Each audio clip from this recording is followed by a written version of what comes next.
세상이 혼탁하고 어지러워도 우리들은 희망의 끈을 놓지 말아야 될 것 같습니다. 구부 영상 시작합니다. 오늘 제목은 기독교 노동조합 설립 어떻게 생각하시나요? 우리들은 헌신 부역 노동자들입니다. 이런 조사 결과가 나왔습니다. 교회 부교역자 76% 이상이 절대 빈곤의 상태라고 합니다. 그리고 지난 8부 영상에 아이디 이선님이 주신 댓글 일부입니다. 기독교보다 개신교가 맞는 말이지요. 제가 좀 생각이 짧았어요. 그래서 이후 표기는 개신교 혹은 개신 기독교인으로 표기를 하도록 하겠습니다. 이선님 정말 감사합니다. 여러분들, 모든 종교의 본질은 정신적인 자산이에요. 인간이 살아가면서 마음의 위로와 평화를 찾는 것에 포커스를 두고 있습니다. 저는 개신교인으로서 개신교 자체를 비판하는 것이 아니고 개신교 본질인 사랑과 평등에 대한 예수의 사상을 폄하하고 훼손시키고 개신교 본질을 호도하는 사이비 사꾼 이단 목사들에 대한 비판을 하는 것입니다. 리고니어 미니스트리즈 조사 결과 개신교 종주국인 미국의 개신교인들의 51%가 과반수가 넘었습니다. 예수를 신이라고 생각하지 않고 성경을 가르치는 훌륭한 선생님이라고 생각한다는 결과가 나왔습니다. 그리고 좀 더 심각한 것은요, 미국 개신 기독교 보수의 심장이라고 할 수 있는 보수 개신교인들의 35%가 역시 예수는 위대한 사상가이자 하나님의 아들은 아니라고 생각한다는 설문조사 결과가 나왔습니다. 이 조사 결과의 의미를 생각해 보아야 합니다. 우리들 스스로 개신교를 인적 영역으로 만들어버린 결과가 아닌가 생각되어집니다. 개신교인들의 종주국이라고 할 수 있는 또 보수적인 성향의 미국 개신교인들의 생각이 이렇습니다. 아마도 한국 기독교인들의 인식은 이보다 더욱더 심각할 것이라 생각되어집니다. 개신교의 리더라는 사람들이 하나님의 머리 위에서 교회의 정치와 모든 것을 인적으로 정리해버리는데 무슨 신적인 영역이 끼어들 자리가 있겠는가 하는 의문이 들어요. 이것이 한국 개신교의 문제인 것입니다. 더 정확하게 말하자면 자신의 책무를 다하지 않고 이권과 부귀영화에만 골몰하는 사이비 목사들의 문제이며 이들을 따르는 일부 흑색 개신교인들의 문제인 것입니다. 한국에 혐오 집단이 있다고 합니다. 대표적으로 국회의원이 혐오 집단 부동의 1위였는데 이제 그 자리를 목사들이 차지했다고 합니다. 더 이상 어깨 깡패 집단이라는 말을 듣지 말기를 바랍니다. 목사들을 바라보는 시선이 이 정도면 무언가를 느껴야 하는 것이 아닌가 합니다. 교인들의 68%가 목사를 신뢰하지 못하는 현실 앞에 이제 목사들의 무릎 선택을 기대합니다. 이제 교회 노동조합의 이야기를 해보도록 하겠습니다. 얼마 전에 크리스천 투데이와 한국교회 언론의 대변인이라는 이 아무개 목사라는 분이 인터뷰를 했습니다. 이분이 대표성을 가지고 인터뷰를 했는지에 대해서는 잘 모르겠습니다.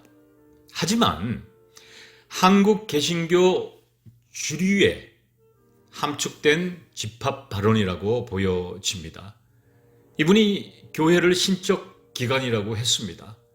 이러한 주장에 대해서 영상을 보시는 분들 중에 동의하는 분들과 동의하지 않는 분들로 의견을 달리 하실 줄로 믿습니다. 하지만 개신교 스스로 신적 영역인 교회를 인본주의 인적 기관으로 바꾸고 있다는 것도 간과할 수 없는 문제입니다. 이런 이유로 교회가 신적 영역이라고 믿는 사람들이 점점 감소되고 있는 것입니다. 교회가 신적 영역이나의 질문에 많은 분들이 의문부호를 남기는 것입니다.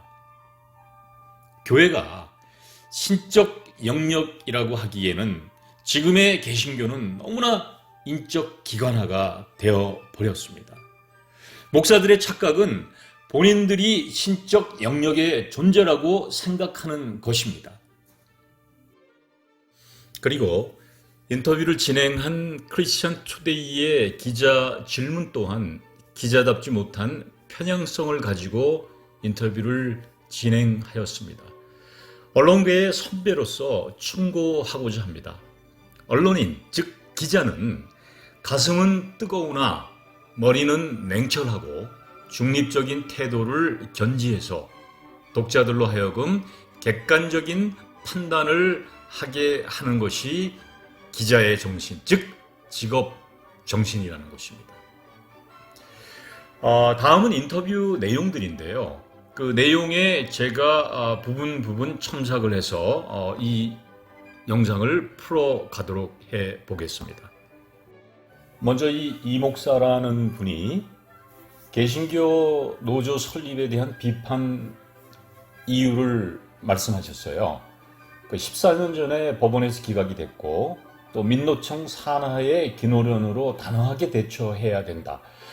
14년 전과 지금의 환경이 전혀 변화가 없다는 것은 부끄러운 자아상 아닌가 합니다. 그리고 인식 자체가 노조를 교회의 주적으로 평가절하한다는 것이죠. 그래서 대화 자체를 논의하지 않겠다는 것입니다. 먼저 교회에서 사역하는 사람들의 입장과 형편을 청취하는 것이 해야 할 일이 아닌가 생각되어져요.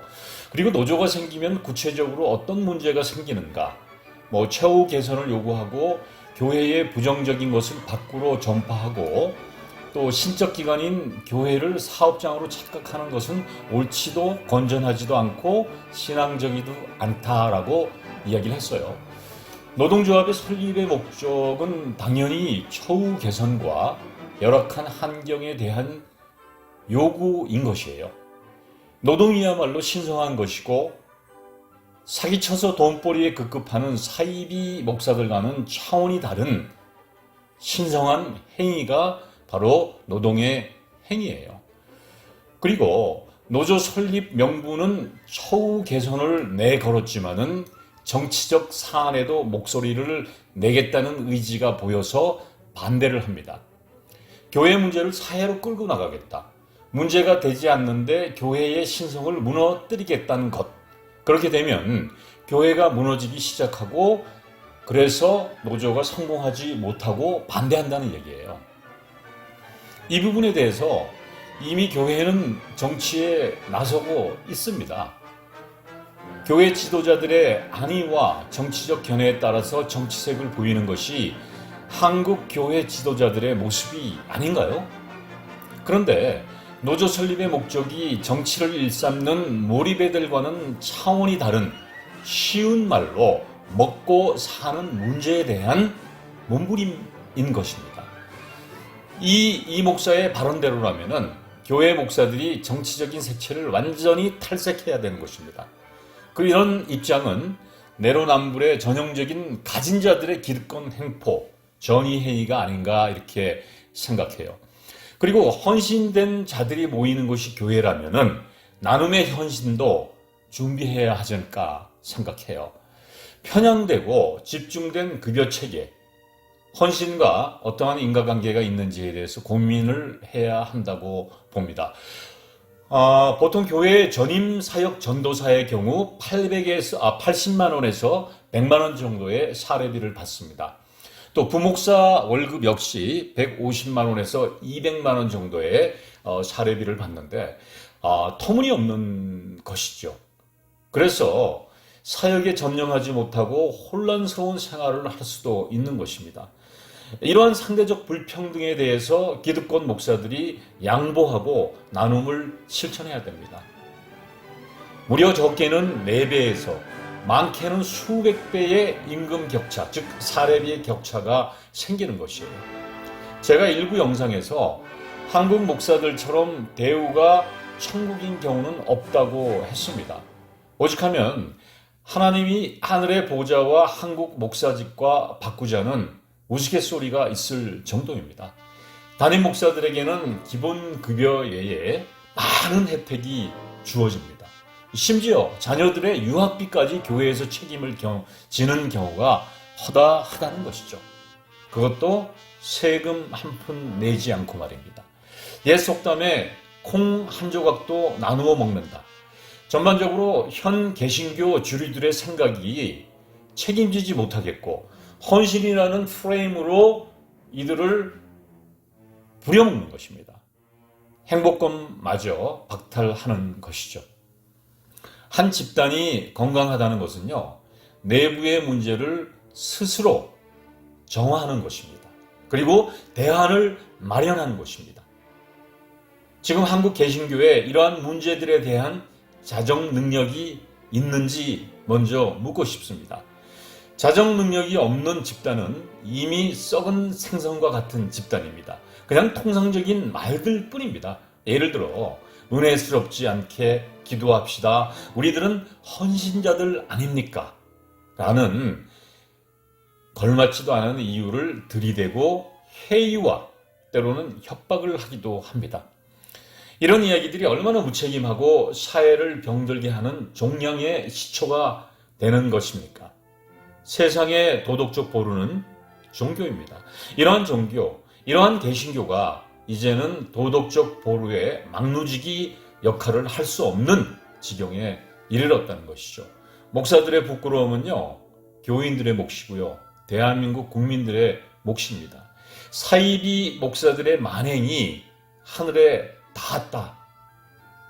이런 생각을 가지고 계시는 분들이 정말 너무나 많습니다.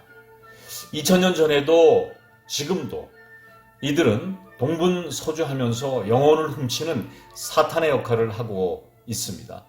그런데 이러한 사이비들에게 현혹되는 사람들의 공통점이 있습니다. 이들은 성경 공부를 하지 않고요, 사이비 목사들의 설교에 만족합니다. 대단히 큰 문제가 아닐 수 없습니다. 성경을 읽기 바랍니다. 오늘 누가복음 21장 5절과 9절의 말씀을 보면은 이 사이비 목사들의 행위, 또 이러한 것들이 예수님의 답변으로 나오는 대목들이 있습니다. 이 내용들을 여러분들이 잘 한번 묵상해 보시고요, 읽어 보시고 절대 사이비 사꾼 이단들에게 속지 않는, 또 사탄들에게 속지 않는 신앙생활을 하시기를 바랍니다. 코로나가 여전히 혼란스럽게 사람들을 유혹합니다. 여러분들 건강하시기 바랍니다. 감사합니다.